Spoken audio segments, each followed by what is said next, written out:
Today we're going to tour the community of River Ranch. It's a total of 458 acres that's located right outside the city of McCall. It backs up to a bike trail, so it's super easy to get right into downtown, get it to all the shops and restaurants. You're so close. But these lot sizes are anywhere from 4 to 10 acres.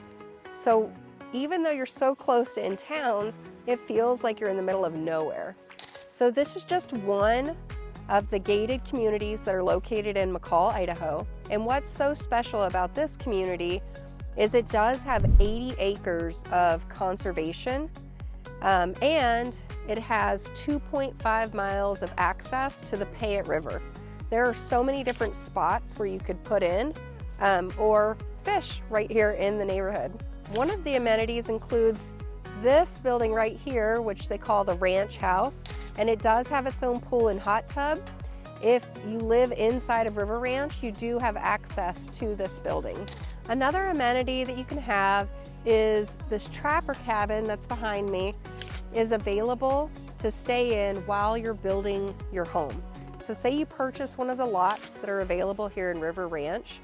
There's currently a few available. They range between $400,000 up to $600,000. And while you're building that house, you can live right here on site and be able to check up on your house build.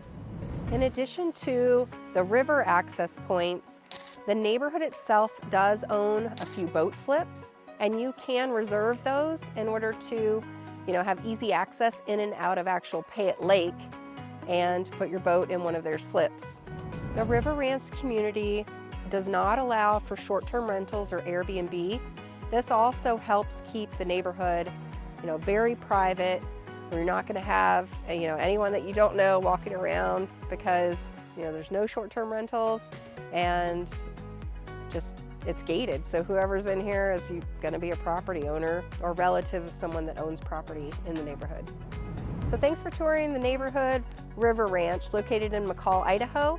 And if you want to tour a home that's inside of this neighborhood to get more of like the design style or things that are being built, you can check out the video that I posted of this particular home and check out all the cool features that these houses have to offer.